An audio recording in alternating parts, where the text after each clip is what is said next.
think anyone who's familiar with the PixMix series knows our somewhat disdain for cars. Like, Yep. you know, like, I found the first one just barely tolerable. The second one was absolute dog shit. And then now we've come to the point where, you know, Cars 3 just kind of like just turned us off.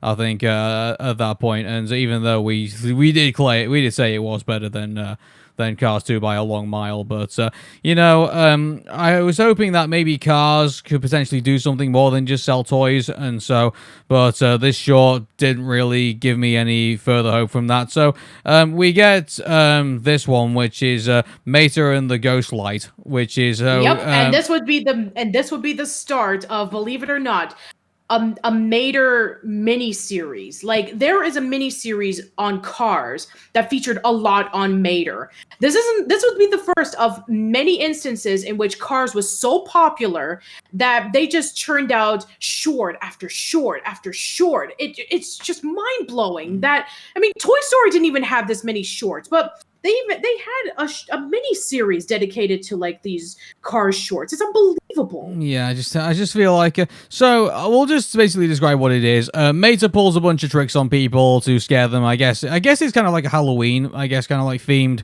episode, I guess you could say. And then the town decides to get back at him by attaching a light behind him and calling it the ghost light. And then they chase him down the road. And then eventually, as he gets tired, he finds out that it's actually just a lantern attached to him. And then they make a bit of a joke about, you know, the what is it called? The ghost light. Well, no, not ghost light. Then the thing after that, like the banshee. The banshee, yeah. But you know, I just I didn't laugh at this short. I just felt like it was just, yeah, you know. It's just, I'm really sorry. I'm sure there's a lot of people here who are really engaged with cars, but we're just not. You know, it's I mean, I've never been a big fan of Owen Wilson since the, you know, I think his only good the movie basically just been The Wedding Crashers. I think. Yeah, and I've never been a big fan of Larry the Cable Guy. I mean, if you take a look at the other guys from Blue Collar, I mean, there's Jeff Foxworthy, there's Ron Short, there's Bill Engvall. They're funnier than Larry the Cable Guy. I mean, sure, Jeff Foxworthy has that whole shtick about, you know, that you're a redneck if blank blank blank. And, you know, I mean, a lot of people think of him as funny because, you know, that's relatable. You know that you're a redneck if you have, you know, 5 pickup trucks and they're rusting in your backyard or something like that. And, you know, Bill Engvall is very well known for his stories, and he knows how to tell a bunch of stories that really engage you. You have Ron, who is very well known for having his whiskey and his cigar and be telling a whole bunch of various jokes. And Larry the Cable Guy is just... he just tells like really dumb jokes, and he was always my least favorite in the Blue Collar group. And you know, either Jeff, you know, all the other three are good in their own unique ways. And I don't know, for some reason, Larry became like really popular. There's merchandise of him, there's books of him, there's cookware of him. I'll never forget when Stuart Ashens, when he was doing his tat, he basically got, I think he imported like some Larry the Cable Guy like beer bread batter or something like that. Oh, I remember that. Oh yeah, that looked awful. You know, when looking at that, and so yeah. So I mean, as you can probably all tell, like we were not really all that engaged with. I mean, the music, I guess, was you know, what you would probably guess you would be in Cars, and all the voice actors are also there too for this, and so I think they managed to keep them in the recording booth a little bit longer for that. So I guess, you know, kudos, I probably imagine. And you know, I was just so not engaged with this short. I mean, like at this point, I would have just said, you know, look, enough. The Cars movie was enough. You know, I just feel like I don't really want to kind of engage more, even in miniature form, with Cars. The only good thing I can say about it, at least it's not like 25-30 minutes long as the Frozen shorts. Oh God, no! Imagine 30 minutes with Larry the Cable Guy playing as a tow truck.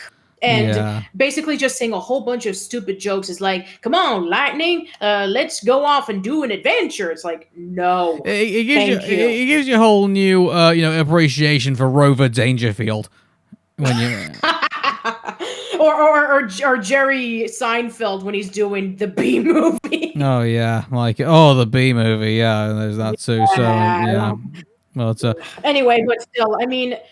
Yeah, like this would be the beginning of like massive movement for Mater because he was featured in everything.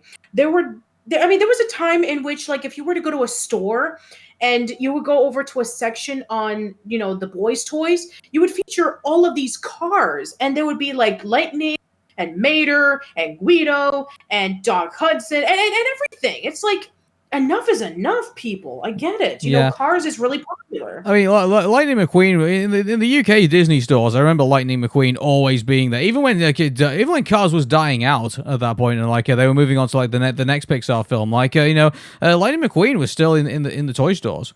And I remember on my trips to Disney World that in addition to like.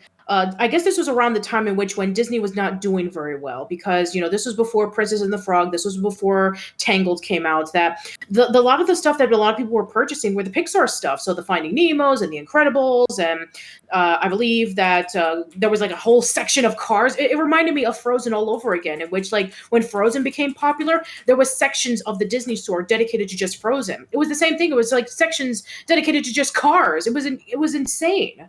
Mm-hmm. So I'm just trying to have a look in all the where did Cars actually rank in the box offices of this right now? Because I'm trying to look and see which right now. Well, I know that Cars made a. I'm looking at the top 15 right now, and at the minute, I mean, I'm just trying to see if I'm coming up to it. Just give me 1 minute. No, not even. Cars isn't even the top 15 for highest grossing Pixar films. Really? And I think the reason why is because a lot of the money that they were able to make from Cars was from toy sales. Exactly. Not from the movie itself. That's what's keeping this going. The fact that the toys are selling, that's Disney's indication of like, yeah, we need to make more Cars sequels. Yeah, and Cars 2, next to like movies such as The Good Dinosaur and I guess Onward, it's the lowest grossing Pixar film. Yeah. So well, we don't like Cars still, if you can't tell. No, we still do not. And you know what? I am so glad that we're not going to be doing the Cars Toon series because then we would have to go through more of Cars. Yeah, but anyway, let's lift ourselves out of this, shall we? Yes, please do so. Take me away. Take me away.